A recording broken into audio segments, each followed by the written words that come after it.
gostaríamos de o saudar, meu querido amigo, minha querida amiga, e dizer-lhe que, na realidade, você é a razão de ser deste programa, os apontamentos da semana. A semana passada nós estivemos a estudar exatamente um tema que com certeza foi do seu agrado e foi o encontro da sua necessidade espiritual. Falamos da liberdade que cada um de nós pode obter exatamente ou tem em Cristo Jesus a partir do momento que o aceitamos. Pois bem, bem-vindo exatamente a este programa. Estamos na companhia do pastor Paulo Lima e da Joana. Olá, Joana. Olá. Olá, pastor Paulo Lima. Olá. Eles são, com certeza, também aqueles rostos que com quem tem vindo, digamos, a relacionar-se semana após semana. E nós, esta semana, temos um novo tema.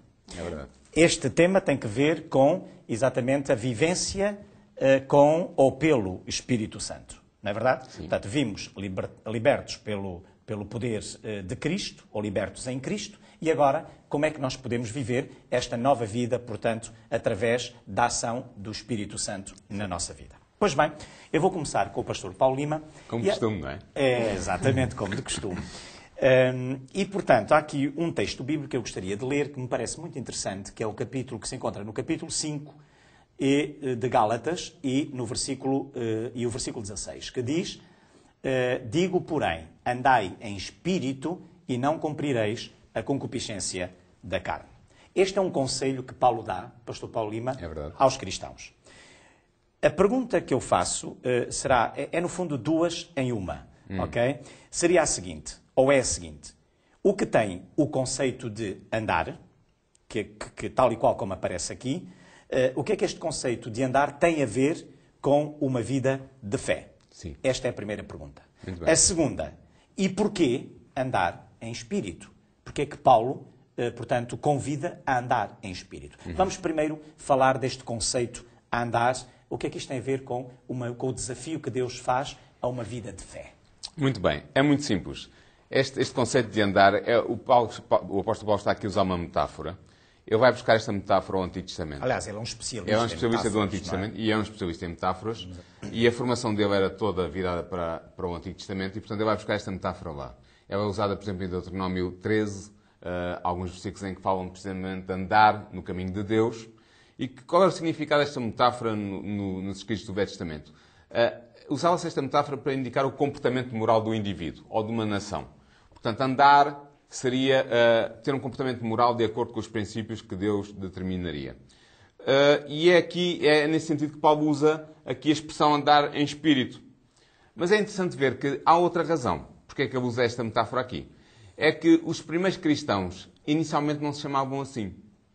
Não eram identificados por este nome cristão, que se vulgarizou só alguns anos depois do Evangelho ter chegado a Antioquia e aí os discípulos terem sido identificados como os cristãos, porque eram aqueles que estavam sempre a falar no Cristo. Pela primeira vez. Pela primeira vez. Não é? Antes, como é que os cristãos se designavam eles mesmos? Eles falavam naqueles que andavam no caminho. Portanto, a igreja cristã, a fé cristã era identificada como o caminho de Jesus, o caminho de Jesus, o Messias. E, portanto, Paulo está a usar aqui esta metáfora do andar para dizer: andai em espírito no caminho que vocês escolheram, que é o caminho que leva à vida eterna, que é o caminho que Cristo abriu, que é o caminho que Cristo indica. Esse é o sentido. Quanto à segunda pergunta, porquê andar em espírito? Tem a ver com o facto de Paulo saber que há uma luta dentro do cristão entre dois princípios opostos. Duas naturezas, ele usa a mesma expressão. Por um lado, o que ele designa como a natureza carnal, ou a carne, e por outro lado, o que ele designa como a natureza espiritual, ou andar segundo o Espírito. A natureza carnal é aquela com que todos nós nascemos. Tem a ver com a nossa natureza humana corrompida pelo pecado, decaída. Tendenciosa. Tendenciosa para o mal. Tendência para o mal. Certo. A natureza espiritual é aquela que é insuflada no cristão quando ele se converte e renasce pelas águas batismais. Então podemos aqui falar de uma velha natureza e de uma nova natureza. É a velha natureza carnal que está em oposição à nova natureza Muito espiritual. bem. E o que Paulo está a dizer é: andai em espírito, ou seja, segui os ditames dessa natureza espiritual que foi inculcada, foi inserida na vossa natureza, na vossa mente, para que estejais de acordo com os princípios que Deus quer que vós sigais para poderem alcançar a vida eterna. E por isso é que ele usa esta metáfora, andar em espírito. Quer dizer que esta nova natureza tem que ver com a aceitação da parte da pessoa, da parte de qualquer ser humano em relação a Cristo, não é verdade? Tem a ver com a aceitação de Com a Cristo aceitação. e com o processo de conversão que resulta bem, daí muito bem. E que surge o chamado segundo nascimento, que foi uma outra metáfora que Jesus inventou. Portanto, está aqui implícito o lado volutivo do ser humano. O lado da vontade, do querer, da eu querer, da escolha aceitar, que se faz. exatamente, a minha decisão de dizer eu quero, O interessante é dizer é que o homem, o ser humano convertido, pode escolher andar no espírito, mas é o espírito que o faz andar nesse caminho. Essa é que é a diferença. Ou seja, eu escolho, tomo a decisão, Sim. mas esta nova natureza, agora ela estará sob a orientação do Espírito Santo. Espírito de Deus. Muito bem. Exatamente. Ok, Joana, cá estamos, na verdade, este lado feminino, não é verdade, dos apontamentos da semana, no versículo 17, ainda no capítulo 5, o apóstolo continua, porque a carne cobiça contra o espírito e o espírito contra a carne, e estes opõem-se um ao outro, para que não façais o que quereis. Bom, aqui Paulo continua a expor a problemática do andar em espírito, em oposição, como dizia o pastor Paulo Lima, em oposição ao andar segundo a tendência carnal. Certo? Muito bem. Então, a pergunta é simples. Por que razão existe esta luta interior, porque isto no fundo é uma luta interior, não é? Entre os desejos inatos, tendenciosos, não é? Estes desejos inatos de nos servirmos a nós mesmos e as motivações do Espírito em nós. Ou seja, e as motivações da vontade de Deus em nós.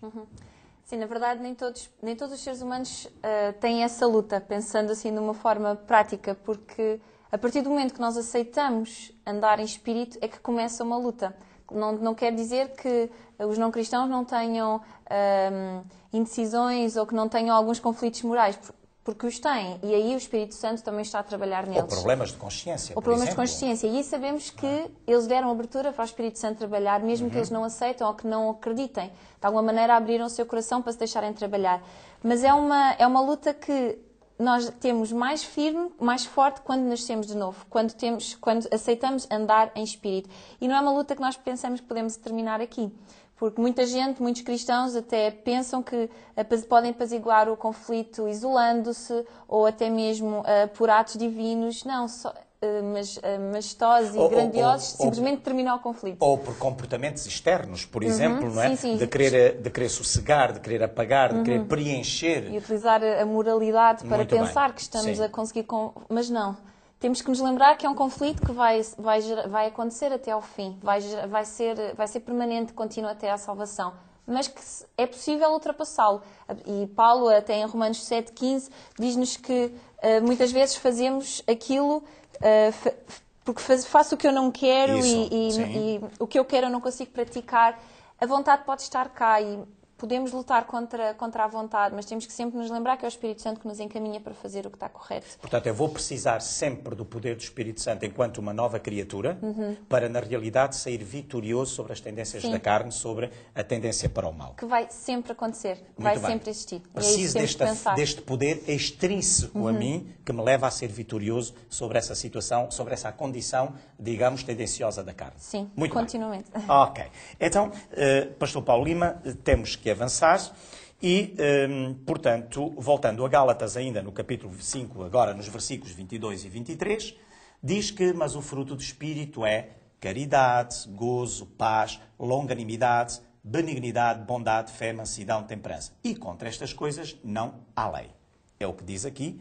Portanto, aqui Paulo indica exatamente qual é o fruto. Sim. Muito bem. Em que aspectos, neste caso concreto e relacionado com estes dois versículos, em que aspectos a obediência aos 10 mandamentos, por exemplo, reflete, e eu gosto muito desta ideia, do refletir, portanto, o fruto do Espírito que é descrito aqui por Paulo. Muito bem. Não é? Primeiro, o interessante a ver é que Pastor Paulo, deixa-me só agarrar aqui. Sim. Por acaso não tenho, eu tinha pensado em trazer e depois esqueci-me que era a ideia da laranja para nós percebermos um bocadinho a ideia do fruto, não é? Portanto, a laranja, se a cortarmos, se virmos os seus gomos, não é? São as diferentes particularidades da laranja, não é? Tem diferentes gomos, mas o fruto é o mesmo. Exatamente. É a laranja, não é? Era o que eu ia sublinhar.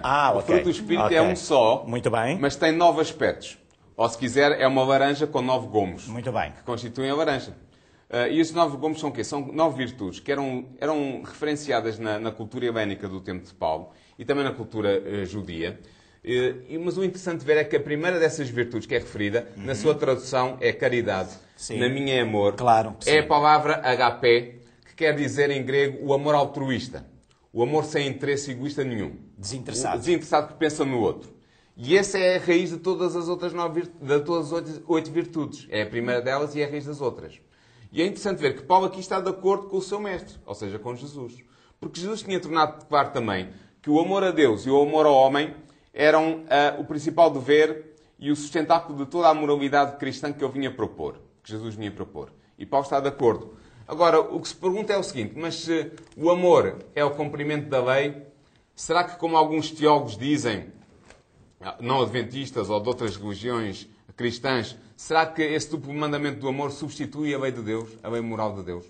Como é que nós podemos responder? A minha resposta é que não substitui. E não substitui porquê? Eu dou 2 razões. A primeira é que os 10 mandamentos indicam exatamente como expressar esse amor a Deus e esse amor aos homens. Quando eu me abstenho de roubar a propriedade que não é minha, eu estou a mostrar amor para com aquela pessoa. Quando eu me abstenho de cobiçar a mulher do meu próximo ou o esposo do meu próximo, no caso de ser uma senhora, estou a respeitar e estou a mostrar amor por aquela pessoa. Para com Deus, quando eu me abstenho de ter outros deuses além do Deus verdadeiro, estou a mostrar amor para com Deus. Sim, porque neste caso... caso... a lei mostra-me o que é concretamente o amor. Claro. Porque, segundo o apóstolo Paulo, portanto, em 1 Coríntios, no capítulo 13, nós vemos que o amor não se porta com indecência. Exatamente. O amor... Isso é o famoso hino do amor. Sim. Exatamente. Não, mas está lá, presente. Está. Portanto, a atitude, aquele que anda em amor, portanto, respeita, não se porta com indecência, não se suspeita mal, portanto, tudo sofre, tudo crê, tudo suporta, tudo espera, etc. Portanto, de facto, o que nós vemos aqui é que se o meu amor é vertical e tenho Deus em consideração, logo, eu não vou substituir Deus por outros deuses, nem por rigorosamente nada. E ao mesmo tempo, e eu vou respeitar as criaturas que Deus fez, que são iguais a mim. No plano horizontal. Muito bem. E a última coisa que eu queria dizer é que, por exemplo, da mesma maneira que o amor à natureza não me exime de respeitar a lei da gravidade quando eu me aproximo de um precipício, não é porque eu amo a natureza, vamos supor que eu sou um grande ecologista, que eu digo, agora vou-me avançar daqui abaixo e nada me vai acontecer. Não. Há uma lei da gravidade que diz que se eu der aquele passo em falso e não tiver um paraquedas, eu vou morrer. Ora bem. Portanto, uma coisa não impede a outra. E ao nível da moralidade e da moralidade cristã é a mesma coisa.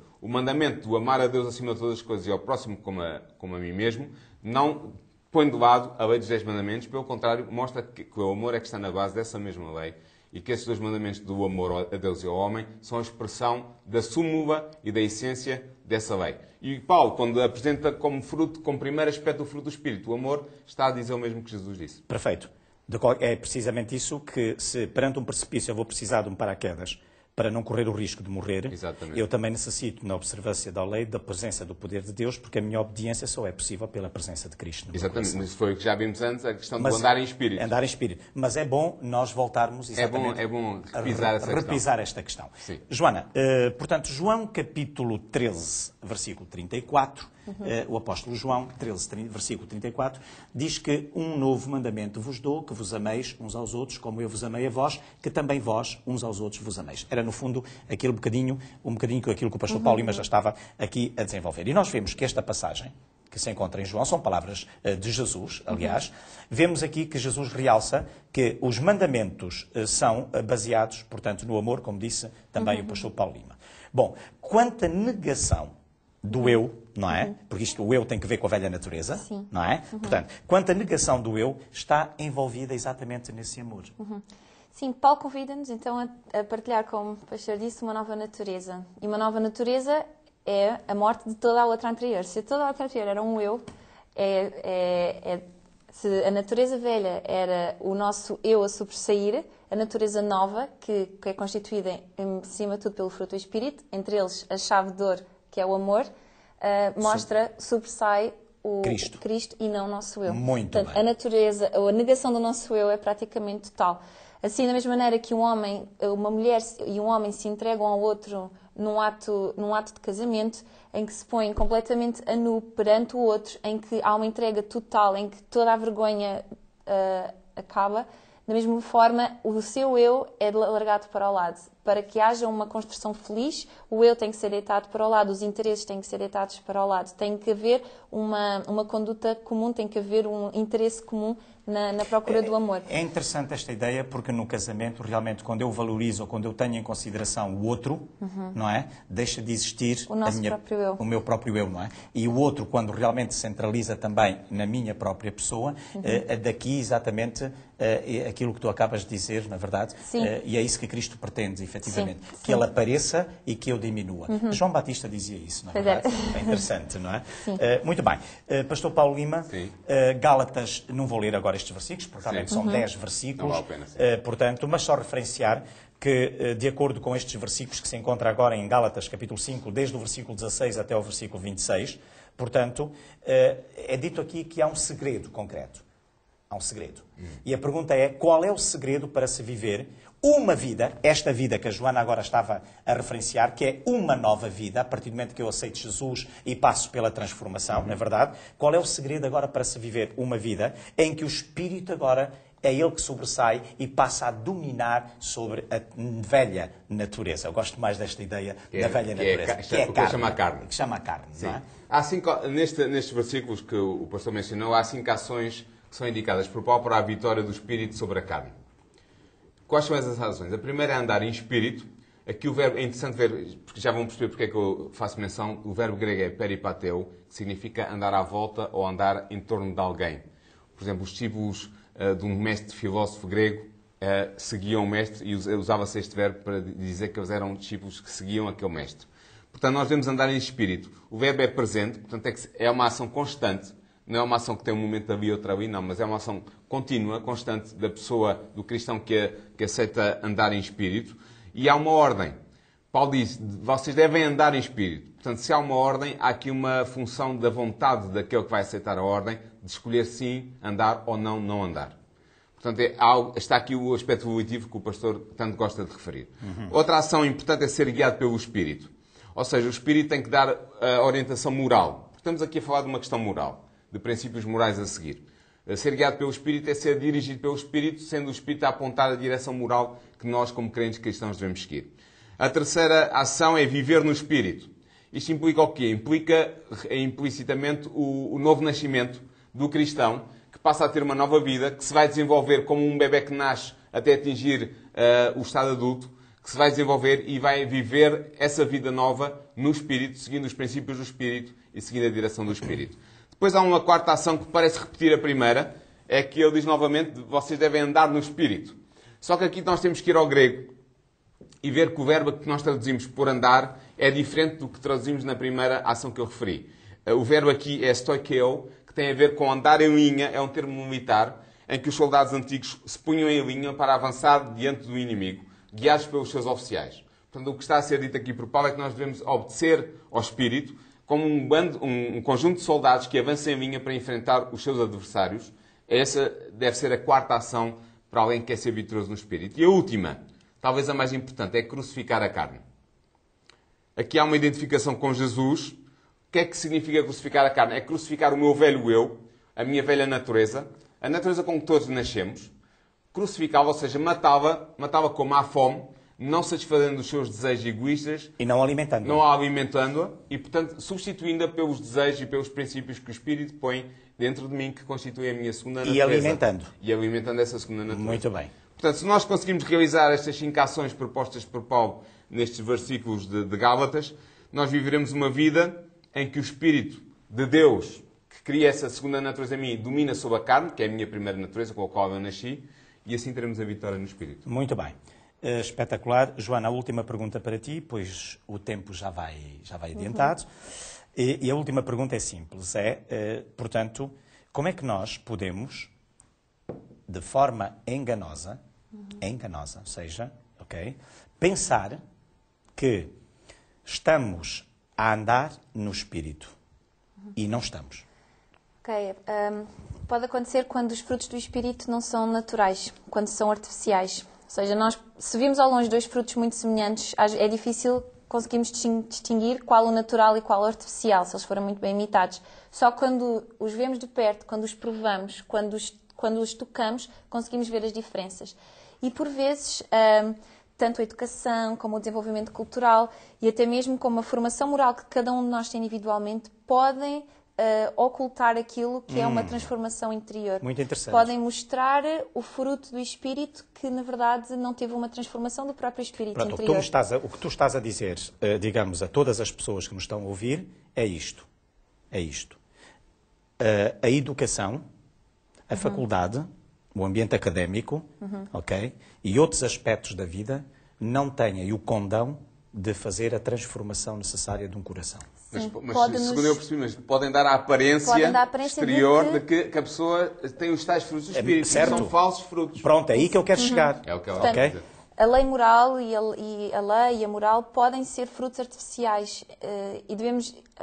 É difícil, mas o importante é relembrar que não é isso que está na base dos frutos do Espírito. Muito interessante. E que é o Espírito Santo que pode realmente fazer uma ação verdadeira. Porque a artificialidade, não é, portanto, duradouro. Sim. Não é duradouro. E apesar de nós não conseguirmos reconhecer qual dos frutos daquela pessoa, ou mesmo eu, estou a exprimir, Deus sabe, porque Deus conhece o coração. Meu querido amigo, minha querida amiga, foi assim esta rúbrica Apontamentos da Semana, desta semana. Foi desta maneira que quisemos ir até si. Estou certo de que, na realidade, você vai querer que verdadeiramente a sua vida dê frutos. Mas dê fruto, digamos, um fruto duradouro. Um fruto que é de dentro para fora. Um fruto que é a consequência da sua e da minha transformação, pela ação do Espírito na nossa vida. Estou certo de que vai querer manter-se nesta nova natureza que Deus está desejoso de partilhar consigo. Eu estou certo também de que vai querer aceitar que seja Ele, de facto, a fazer esta transformação clara no seu coração e no seu modus vivendi. Para a semana, nós vamos voltar a estar consigo e iremos trazer um novo tema que vai falar sobre o Evangelho e a Igreja. Até lá, aceite o nosso forte abraço. Pastor Paulo Lima, Joana, até para a semana. Até para a semana.